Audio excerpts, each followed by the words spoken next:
Welcome to my channel. आज की video में हम बात करेंगे फोटोशॉप में फ्रेम का यूज कैसे कर सकते हैं। बहुत इजी है फ्रेम का यूज करना। अगर आप यूज करते हैं तो स्क्रीन पर जैसा पिक्चर दिखाई दे रहा है बॉर्डर के साथ, वो आप इजीली क्रिएट कर सकते हैं। फ्रेम को यूज करना होगा तो या तो आप सर्कुलर टाइप में यूज कर सकते हैं या रेक्टेंगुलर में यूज कर सकते हैं। इसमें दूसरा कोई शेप नहीं आता। यूज क्या है इसका, जैसे कि हम इसमें पिक्चर अभी जो देख रहे हैं, ये पिक्चर इतना ही नहीं है। अगर हम इसको अरेंज करना चाहें तो हम इसको अरेंज कर सकते हैं, जैसे कि ऊपर में इतना सारा दिया हुआ, लेकिन हम वो एरिया यहाँ पर यूज कर सकते हैं जो हमें चाहिए। बाकी का एरिया कोई डिस्ट्रॉय नहीं हुआ, वो है बस दिखाई नहीं दे रहा। ठीक है, जैसे कि यहाँ पर हम एक एग्जांपल लेते हैं कि यहाँ पर हमारे पास 4 फ्रेम यूज हुआ है और चारों में बॉर्डर का स्टाइल अलग-अलग है। और इसमें चारों में पिक्चर सेम यूज हुआ है। जैसे यहाँ पर अगर हम देखते हैं तो ऊपर में बहुत सारा एरिया है और उस एरिया को डिस्ट्रॉय किए बिना आप इस पिक्चर को सर्कुलर मोड में ला सकते हैं। तो इसका यूज हम कैसे करेंगे? तो सबसे पहले तो हम एक ब्लैंक डॉक्यूमेंट क्रिएट करते हैं। ब्लैंक डॉक्यूमेंट क्रिएट कर लिया हमने। यहाँ पर सबसे पहले हमें फ्रेम यूज करना है, तो यहाँ पर लेफ्ट साइड में ये फ्रेम है। इसको एक बार क्लिक करना है और क्लिक करने के बाद अगर हम माउस से ड्रैग करते हैं सिंपली, तो यहाँ पर हाइट विड्थ फ्री है। ठीक है, मतलब आप स्क्वायर भी बना सकते हैं और रेक्टेंगल भी बना सकते हैं। इसको डिलीट करते हैं और डिलीट करने के बाद जब हम फ्रेम लेते हैं तो ऊपर में दो ही ऑप्शन यहाँ पर दिखाई देता है। एक रेक्टेंगल दिखाई देता है और एक सर्कल दिखाई देता है। मतलब फ्रेम को आप दो ही तरीके से यूज कर सकते हैं, या तो रेक्टेंगुलर फॉर्मेट में या सर्कुलर फॉर्मेट में। अगर रेक्टेंगल लेते हैं तो रेक्टेंगल और स्क्वायर दोनों बन सकता है, और सर्कल लेते हैं तो सर्कल और एलिप्स दोनों बन सकता है।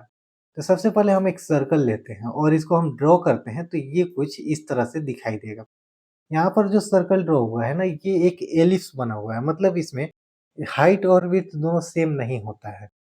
और यहाँ पर अगर हम बाहर क्लिक करते हैं, जैसे हमने पिक टूल ले लिया और बाहर क्लिक कर दिया, तो यहाँ पर ये क्रॉस लगा हुआ है। क्रॉस का मतलब होता है कि ये एक एम्प्टी फ्रेम है, इसमें कोई पिक्चर ऐड नहीं किया गया है। अब इसमें पिक्चर ऐड करने के लिए दो मेथड है। पहला मेथड है कि आप पिक्चर को ओपन कर लें, फाइल में जाएंगे और ओपन को क्लिक करेंगे, या फिर कंट्रोल ओ इसका शॉर्टकट की होता है। और डाउनलोड्स में आपका जहाँ भी पिक्चर होगा वहाँ पर आप जाएंगे और जा पिक्चर को सिलेक्ट करना है। सिलेक्ट करके यहाँ पर ओपन को क्लिक कर लेंगे, ये पिक्चर आपका दूसरे टैब में यहाँ पर ओपन हो जाएगा। अब यहाँ पर हमारे पास ये है कि बहुत सारा एरिया यहाँ पर दिखाई दे रहा है। हमें ये करना है कि पिक्चर का कोई एरिया रिमूव नहीं करना है, काट कर हटाना नहीं है, लेकिन हमें उतना ही एरिया यूज करना है जितना हमें ज़रूरत है। तो हम बिना इस एरिया को डिस्ट्रॉय किए अगर यूज करना चाहें तो वो फ्रेम से ही पॉसिबल है। इसको क्लिक करते हैं और क्लिक करके ड्रैग करते हैं और यहाँ पर सेकंड टैब में लेकर आते हैं जिसमें हमारा फ्रेम है, और इस फ्रेम के ऊपर लाकर माउस को रिलीज कर देंगे। ये ऑटोमेटिक इस फ्रेम में जाकर सेट हो जाएगा। अब यहाँ पर अगर हम फ्रेम को सिलेक्ट करते हैं और इसको रिसाइज करते हैं, कंट्रोल टी बटन प्रेस करेंगे, ये ट्रांसफॉर्म मोड में आ जाएगा और इसके विड्थ को कम कर सकते हैं। ठीक है, या फिर अगर आप इसके प्रॉपर्टी को मेंटेन करना चाहते हैं तो ऊपर में हाइट और विड्थ दिया हुआ है, जैसे ये एक्स और वाई दिया हुआ है, ये पोजीशन के लिए है, और यहाँ पर डब्ल्यू और एच दिया हुआ है, ये हाइट के लिए है। अगर हम इसके हाइट को या विड्थ को बढ़ाते हैं तो दोनों एक साथ बढ़ता है। वही काम हम यहाँ से ना करके यहाँ से भी कर सकते हैं। इसके लिए हमें पिक टूल लेना है और इस प्रॉपर्टी बार में जाएंगे, यहाँ पर प्रॉपर्टी विंडो ओपन होगा छोटा सा। अब यहाँ से विड्थ को मेंटेन करना हो तो विड्थ को बढ़ा देंगे और कम करना होगा तो कम कर लेंगे। तो अगर आप यहाँ से ध्यान देंगे तो ये इसका विड्थ कम हो रहा है। ठीक है, तो इस तरह से हम कम भी कर सकते हैं, और पिक्चर को चेंज करना हुआ तो डबल क्लिक करके हम पिक्चर के पोजीशन को भी चेंज कर सकते हैं। और इसी में हम दूसरा मेथड अगर यूज करना चाहें, जैसे एक को तो हम यहाँ पर रख दिए या फिर डिलीट कर देते हैं इसको। दूसरे मेथड से अगर हमें फ्रेम के अंदर पिक्चर लाना हो तो क्या करेंगे, एक बार हम माउस को क्लिक करके पहले ड्रैग करेंगे और बीच में कहीं पर शिफ्ट बटन प्रेस कर देंगे और माउस को रिलीज कर देंगे। इससे ये होगा कि जो आपने सर्कल बनाया हुआ था वो परफेक्ट सर्कल बनेगा। इसके बाद ये ओपन करेंगे प्रॉपर्टी। अगर यहाँ पर ये प्रॉपर्टी नहीं दिखाई दे रहा है, कभी-कभी होता है कि इसको आप क्लिक करके क्लोज कर देते हैं, तो ये यहाँ पर नहीं दिखाई देगा। तो उसको लाने के लिए आप विंडो में जाइए और नीचे में आपको दिखाई देगा प्रॉपर्टी। प्रॉपर्टी दिखाई देगा, इसको क्लिक कर देंगे तो ये यहाँ पर आ जाएगा। आप इसको क्लिक कीजिए और जहाँ पर इसको एडजस्ट करना हो वहाँ रख लीजिए। अब इसको अगर हम क्लिक करते हैं तो यहाँ पर फ्रेम का जो भी प्रॉपर्टी होता है, हाइट, विड्थ, ये सब आपको दिखाई देगा। अब यहीं पर एक दिखाई देता है इंसर्ट इमेज। तो सबसे पहले तो यहाँ पर अगर हम क्लिक करते हैं तो ये एक ड्रॉप डाउन है। नीचे में 2 ऑप्शन दिया हुआ है, दोनों में से किसी को भी क्लिक करेंगे, फाइल फ्रॉम लोकल डिस्क, तो इसको क्लिक करते हैं। अब ये क्लिक करने के बाद आपका जो कंप्यूटर का डायरेक्टरी होता है वो ओपन हो जाता है। जिस पिक्चर को आप इंसर्ट करना चाहते हैं उस पर डबल क्लिक कर दीजिए, ये ऑटोमेटिक यहाँ पर पिक्चर आ जाएगा। और इसको अगर हमें अरेंज करना है तो हम इसको माउस से क्लिक करके सिंपली अरेंज कर सकते हैं। अब यहाँ पर जो पिक्चर दिखाई दे रहा है ये काफ़ी छोटा है। इसको डबल क्लिक करते हैं और कंट्रोल टी बटन प्रेस करते हैं। कंट्रोल टी बटन प्रेस करेंगे तो ये ट्रांसफॉर्मेशन मोड में चला आएगा और आप इसको बढ़ा सकते हैं। पिक्चर के साइज को हमने बढ़ा लिया और जहाँ पर सेट करना है जो भी साइज हमें चाहिए, अगर वो साइज मिल गया तो उसको क्लिक करके यहाँ पर पिक टूल ले लीजिए। बस ये आपका सेटिंग हो गया। अब इसमें अगर हमें बॉर्डर लगाना है तो बॉर्डर को फोटोशॉप में स्ट्रोक बोलते हैं। स्ट्रोक मतलब कि यहाँ पर देखिएगा तो यहाँ पर एक स्ट्रोक का ऑप्शन दिखाई दे रहा है और बाय डिफॉल्ट ये नन होता है। तो यहाँ पर जो सिंबल दिखाई दे रहा है कलर का है, इसको एक बार क्लिक करना है और यहाँ से कोई भी कलर सिलेक्ट कर लेना है, तो ये यहाँ पर दिखाई देगा। अब ये बहुत छोटा दिखाई दे रहा है क्योंकि यहाँ पर 1 पिक्सल का बॉर्डर अप्लाई हुआ है। इसको क्लिक करेंगे तो ये एक ड्रॉप डाउन है और यहाँ पर एक स्लाइडर मिलेगा, इसको आप स्लाइड कर लें।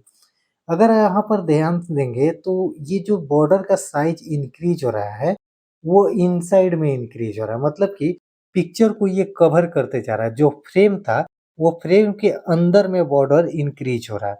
अगर हम फ्रेम के बाहर में इंक्रीज करना चाहें तो यहाँ पर देखिए ये बॉर्डर का जो साइज था उसके राइट हैंड में एक ऑप्शन दिया हुआ है इनसाइड। इनसाइड मतलब कि जो आपका फ्रेम है उसके अंदर में बॉर्डर बढ़ेगा। अगर हम इसको क्लिक करते हैं तो यहाँ पर एक सेंटर और आउटसाइड दिखाई देगा। अगर आउटसाइड हम क्लिक कर देंगे तो जो फ्रेम का मेन लाइन था उस लाइन के बाहर बॉर्डर इंक्रीज होगा। जैसे अब अगर हम इंक्रीज करेंगे तो फ्रेम के बाहर बॉर्डर इंक्रीज होगा और इसको कम करेंगे तो बाहर ही एरिया कम। और इसी को अगर हम आउटसाइड से सेंटर कर देते हैं तो ये जो फ्रेम का सेंटर, फ्रेम का जो लाइन था उस लाइन के बाहर भी एरिया कवर करेगा और फ्रेम के अंदर भी एरिया कवर करेगा। जैसे इसमें अगर हम बढ़ाते हैं तो बाहर भी इंक्रीज होगा और अंदर भी इंक्रीज होगा। तो मेरे हिसाब से इसको सेंटर और इनसाइड नहीं रखकर आउटसाइड रखना चाहिए, जो कि पिक्चर को ये नुकसान ना पहुंचाए। आप अपने अकॉर्डिंग जो भी विड्थ रखना है वो विड्थ रख सकते हैं। यहाँ पर जो अभी हम बॉर्डर अप्लाई कर रहे हैं ये एक सिंपल बॉर्डर है। अगर हम फिर से यहाँ कलर में जाते हैं तो यहाँ पर एक दिखाई देगा मल्टीपल कलर के लिए, ये होता है ग्रेडियंट कलर। ग्रेडियंट कलर मतलब कॉम्बिनेशन ऑफ मल्टीपल कलर। तो इसको क्लिक करते हैं एक बार तो ये ऑटोमेटिक ग्रेडियंट कलर में फिल हो जाएगा। अब जो भी कलर हम यहाँ पर सिलेक्ट करेंगे वो ऑटोमेटिक यहाँ दिखाई देगा। अगर आपको कलर यहाँ से चेंज करना है तो किसी भी पॉइंट को, यहाँ पर नीचे में आपका पॉइंट दिखाई देगा, डबल क्लिक करेंगे तो उसका ये कलर एडिटर ओपन हो जाएगा। यहाँ से हम इसके कलर को चेंज कर सकते हैं। जैसे यहाँ पर हमने ग्रीन ले लिया तो ये ग्रीन हो जाएगा और ये अभी लीनियर में है, लीनियर नीचे में दिखाई दे रहा है। इसको क्लिक करेंगे तो आपको रेडियल, एंगल और रिफ्लेक्टेड, डायमंड, ये सब आपको दिखाई देगा। तो कोई भी एक स्टाइल हम यहाँ से सिलेक्ट कर सकते हैं। ठीक है, ये हो गया इसका फ्रेम का मल्टीपल कलर। और एंगल भी यहाँ पर डिसाइड कर सकते हैं और एंगल यहाँ से चेंज करना है तो यहाँ से भी एंगल चेंज कर सकते हैं। एक और यहाँ पर स्टाइल दिया हुआ है, ये टेक्सचर के लिए है। आप अगर बॉर्डर में टेक्सचर अप्लाई करना चाहते हैं, टेक्सचर मतलब पैटर्न, कोई एक पर्टिकुलर पैटर्न अप्लाई करना है तो इसको क्लिक करना है और यहाँ पर आपको बहुत सारा पैटर्न दिखाई देगा। जो भी पैटर्न को आप क्लिक करेंगे वो पैटर्न यहाँ पर दिखाई देने लगेगा। तो ये था फ्रेम से रिलेटेड। अब यहाँ पर एक और मेथड आता है। अगर आप फ्रेम का यूज कर रहे हैं और दूसरे मेथड से पिक्चर ऐड करना है, अभी मैंने 2 मेथड बताया, ठीक है। नेक्स्ट मेथड हमारे पास क्या आता है, एक फ्रेम लेते हैं और यहाँ से कोई भी एक स्टाइल ले लेते हैं रेक्टेंगुलर या सर्कुलर और यहाँ पर ड्रैग करते हैं और शिफ्ट होल्ड कर देंगे बीच में कहीं पर भी और माउस को रिलीज कर देंगे। अब यहाँ से हम क्या करते हैं कि ये पिक्चर को उठाते हैं और इस लेयर में ले जाकर छोड़ देंगे यहाँ पर।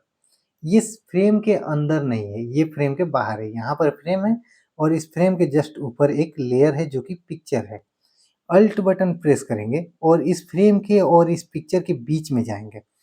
कर्सर पोजीशन देख लेंगे दोनों फ्रेम के बीच में और माउस को क्लिक कर देंगे। माउस का कर्सर यहाँ चेंज हो जाएगा। जब कर्सर चेंज होता है तो इसको एक बार क्लिक कर देना, ये ऑटोमेटिक फ्रेम में चला जाएगा। अब इसको आप एडजस्ट करेंगे तो ये ऑटोमेटिक जो आपका पिक्चर था वो दिखाई देने लगेगा। ठीक है, इस तरह से भी आप इसको अरेंज कर सकते हैं। तो फ्रेम में पिक्चर ऐड करने के लिए मल्टीपल वे हैं, जो भी आपको पसंद आता है उसके अकॉर्डिंग आप फ्रेम में पिक्चर को ऐड कर सकते हैं। एक बार हम फिर से क्विक रिव्यू कर लेते हैं। जैसे यहाँ पर फ्रेम लेते हैं और इसको ड्रैग करते हैं और यहाँ पर आपका प्रॉपर्टी बार दिखाई देगा, इसमें जाना है और इसको क्लिक करना है इंसर्ट इमेज को और नीचे में प्लेस फ्रॉम लोकल डिस्क को क्लिक करना है और जिस पिक्चर को आप इस फ्रेम के अंदर लाना चाहते हैं उसको डबल क्लिक कर लेंगे और ये आपका पिक्चर यहाँ पर एडजस्ट हो जाएगा। कंट्रोल टी बटन प्रेस करना है और इसको रिसाइज कर लेना। रिसाइज करने के बाद इंटर बटन प्रेस कर देंगे, ये फ्रेम आपका बनकर रेडी हो गया। तो ये था हमारा आज का वीडियो जिसमें कि हमने कंप्लीट फ्रेम से रिलेटेड जो भी प्रोसेस होता है, एक्टिविटी होता है, वो हमने देखा। अगर आपको वीडियो में कोई कन्फ्यूजन है तो आप कमेंट करके पूछ सकते हैं और वीडियो पसंद आया, कुछ सीखने को मिला तो वीडियो को लाइक कर दीजिए और चैनल पर न्यू है तो चैनल को सब्सक्राइब कर लीजिए।